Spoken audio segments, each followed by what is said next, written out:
जेकर शिव न बिगड़ी ओकर केहू न बिगाड़ी, आ जेकरा के शिव बिगाड़ दी है ओकरा के केहू न सुधारी।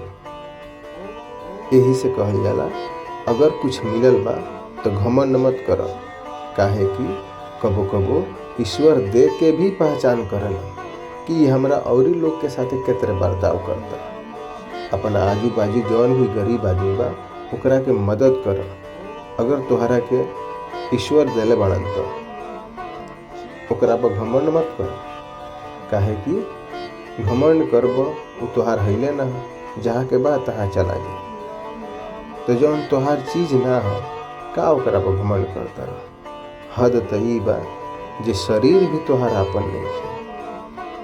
वही से ओम नमः शिवाय के जब जाप करब तो तोहार शरीर में शक्ति महसूस हुई, शांति प्रदान हुई और तनाव कम हुई, बेचैनी कम हुई।